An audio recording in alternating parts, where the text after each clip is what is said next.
Once upon a time. Isn't that how stories are supposed to begin? That is how my mother always began her stories. But why can't they end that way? Because the ending is usually when the promise of everlasting happiness is proclaimed. What are stories if not the memories of our people? And if memory is any clue, there is no guarantee of happiness. Is it just a myth that there is any such thing as happily ever after? Memory is a broken mirror, fragments of reflective glass and fractures of light, gleaming in brilliance for a moment before fading forever into vague washes of soft color and deepening shade. Sometimes, the harder we try to focus on them, the more they fade and slip from our grasp. Beautiful shards that, when taken all together, make us who we are. Memories or dreams. Sometimes it is impossible to tell the difference.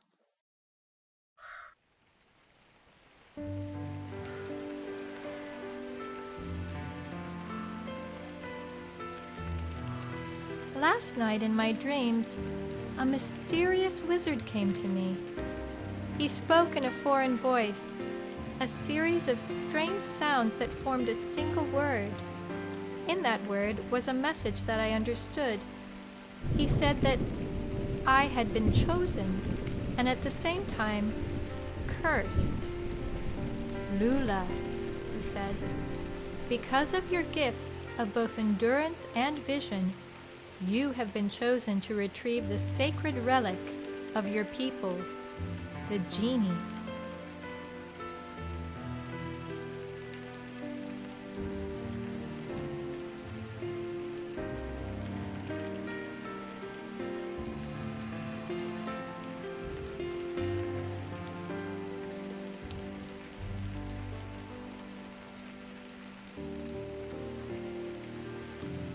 But another wizard, who wants the Genie for himself, has cursed you with the inability to run.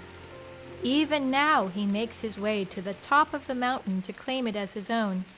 You must reach the Genie before him and learn its purpose, its power, for if he takes possession of it, you will be further cursed with the inability to walk. You and your people will never again be free to choose your own path.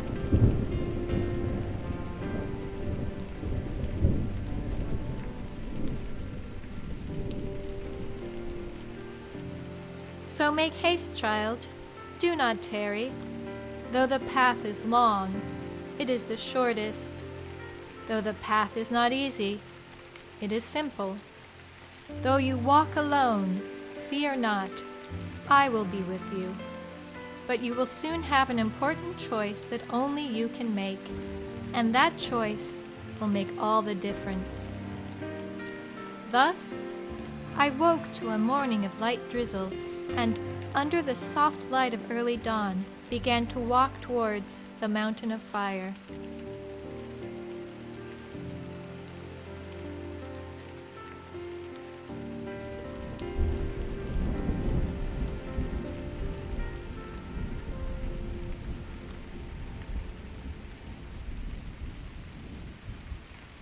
Life in the village has fallen out of balance since the Genie disappeared. Before then, we had the freedom to choose our own paths in life. But now they are decreed by the shamans when we come of age. There are hunters and fishers, collectors and keepers, weavers and walkers. Only one path has ever been chosen for each person. Until me. The shamans decreed that I am both weaver and walker.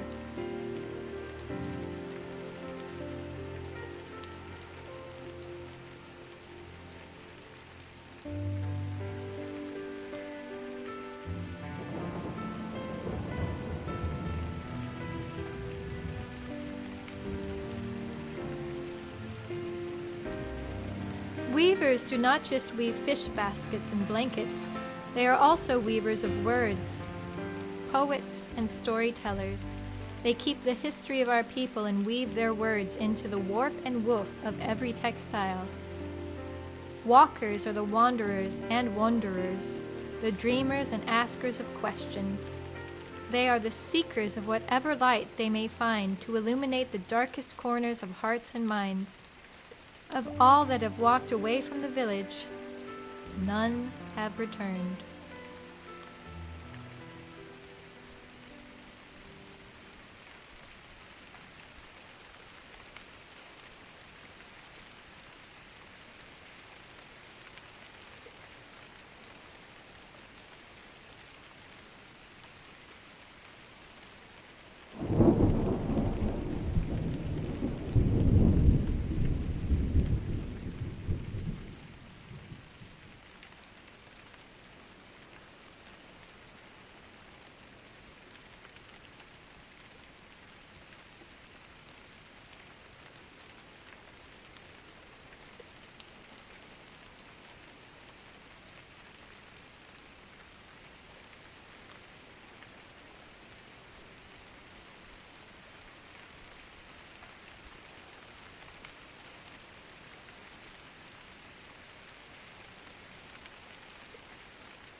This left path feels right.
shortest path is the longest. And how the stars came down like tears from the night, as if the sky itself were racked by her sorrows, seized in the rictus of the dead, their coronal pallor, lily cold, white as whales, convalescing 10,000 feet too deep. Is it horror or beauty they feel? Or are they the same things? Or is it simply the end of feeling, perhaps mercifully, perhaps tragically?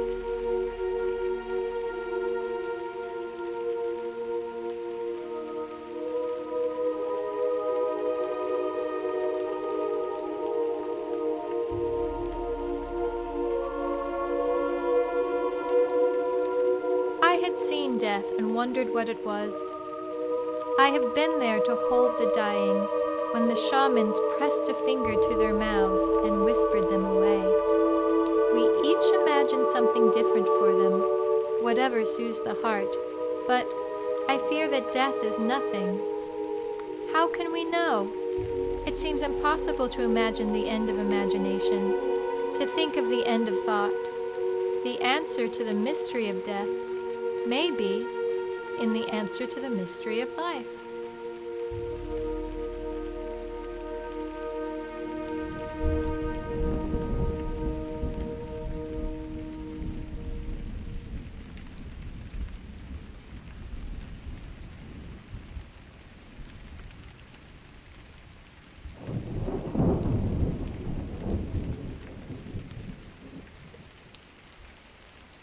Then the universe held its breath, as if the gods themselves were waiting for a sign in their long slumber to wake them from dream. The shamans say that the gods fell asleep long ago, before the time of people, when there was nothing but stars in the darkness. In their sleep, they dream the world and us into being. It's a pretty myth, but I wonder if it's true. And if so, what happens when they wake?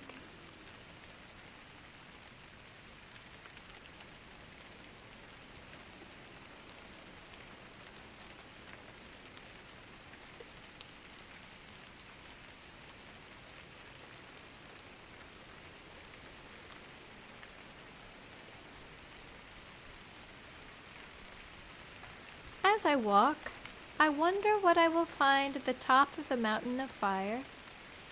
I have only heard of the genie in stories and have never seen it myself. I feel awe, and with it, more than a little fear. Can there be reverence without fear?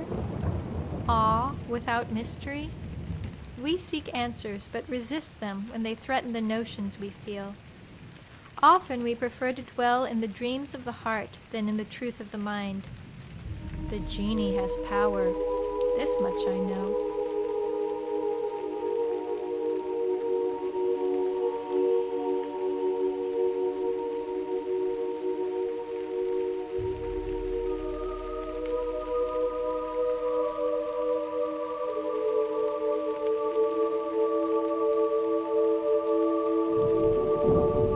I would definitely choose the right path if I had another chance.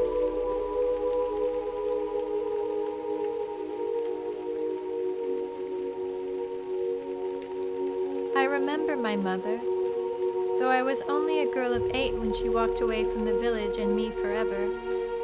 I remember that day and have dreamed it many times since. When she came of age, the shamans had decreed that she was a walker. But this brought her great sorrow because she was certain she was a weaver. She felt cursed. She longed for the return of the genie so she could decide her own path.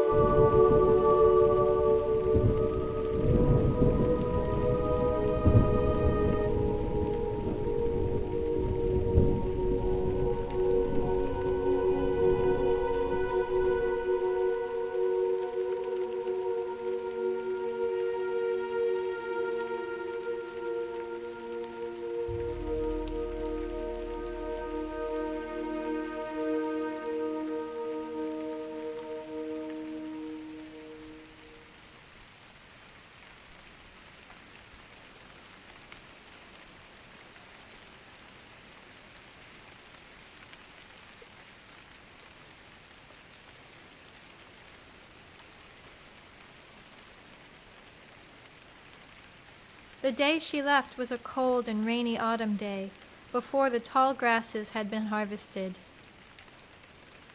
I saw her in her sky-blue summer dress, long hair, black as the night, wade far out into the field and then stop. She gazed upwards into the sky as the wind made her distant figure look like a broken patch of summer sky, fallen to the ground and battered by the breeze. She clutched herself with her arms, and I felt her sadness. I ran to her as fast as I could.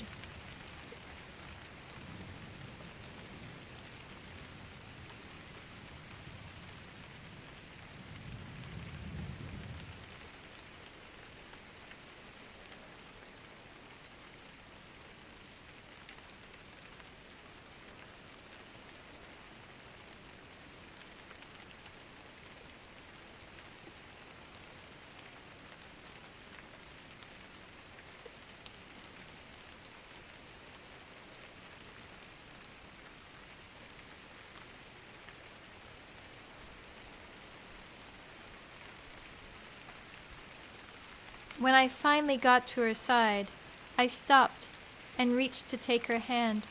She felt my touch and pulled away, looking down at me with those pale gray eyes. Even washed in rain, I could tell she was crying. Her eyes seemed to look through me. What if it rained only once in a lifetime, and you missed it? She asked. Of me or anyone, I couldn't tell. She turned her gaze to the distant horizon and whispered, "What is life, if not the longest goodbye?" And she walked away.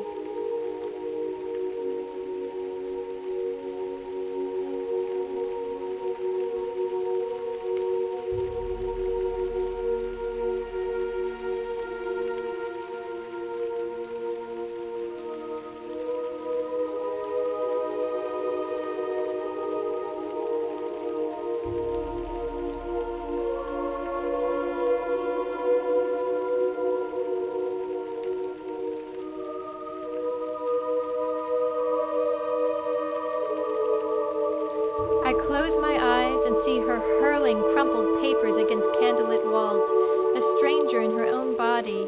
I see her weeping somewhere in the dark corners of our cottage. It pains my father, but she couldn't heal his wounds. She was gone. He woke, the dust still moist with her tears. How she wept, and everything in my world was shattered. I hear her and feel like painting. Instead, I run. I run through the rain until it feels like pieces of glass on my skin. I run to the shoreline and fall among the ruins, where the sand meets the water, meets the sky.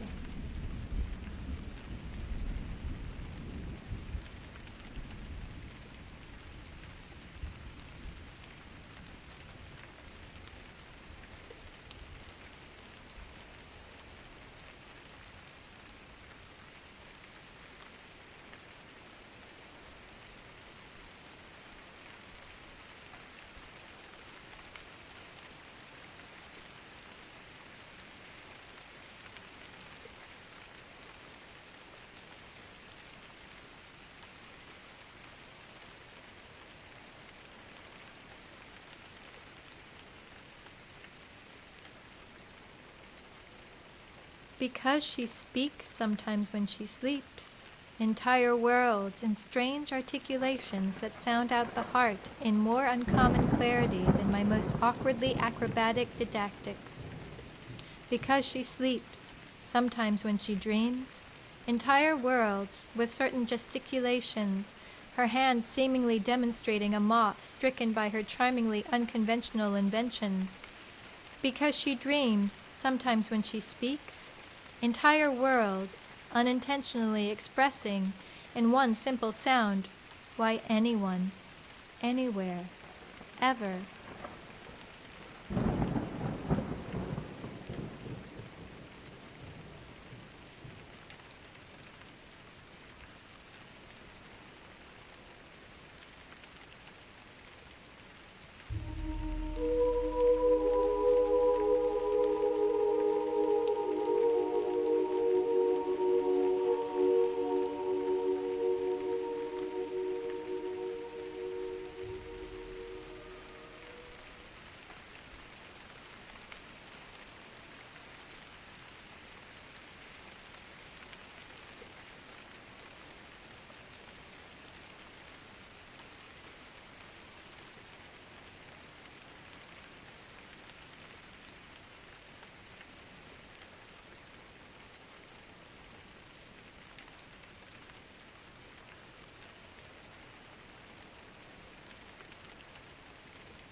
For 10 long winters, I've pondered her questions.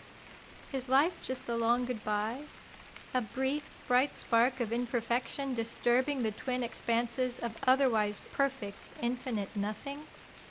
Maybe that's why the shamans deemed her a walker and not a weaver. She had no answers, only questions. Questions that can only be answered by walking on the path. A journey to find some mystery to fill the cracked vessel of her heart. A journey to find the genie.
But what is the genie? How could it make a difference in the freedom to choose our own paths in life? What power did it hold, and who made it? I could only hope that these questions and more would be answered when I found the genie. I daydreamed about what it would look like. I do not know how far I have yet to travel, or if ever I will find it. I worry that I have chosen the wrong path, but there is no turning back now.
As a young girl, my best friend was Rofesso, a cobbler's son. He had no interest whatsoever in shoes or the making of them. We would meet in the blue fields, throw off our shoes and run. We ran until dusk and returned home only for supper, with feet filthy, our shoes lost.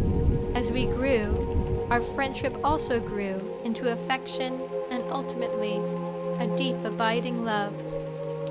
The kind of love that knows you are only half of a whole.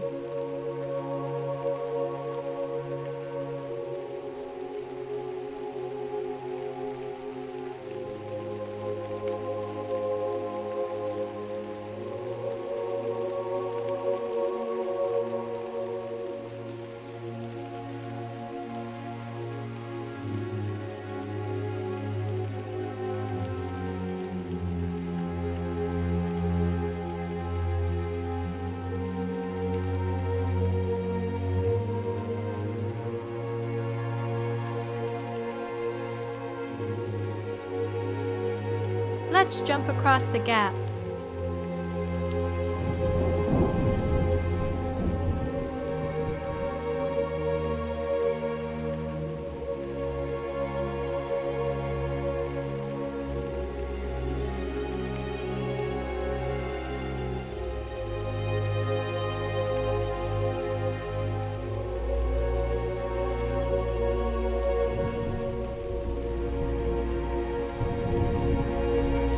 As we grew, professor would often take to sitting and staring into the faraway distance. There was a longing in his eyes, and I could feel sadness in him. I would take his hand and sit for hours in silence. On one such occasion, as we watched the sun setting, the late summer breeze in our hair, he looked at me and kissed me on the forehead. He said, "I have to go." My heart collapsed in my chest.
Unable to stifle the tears, all I could say was, "I know."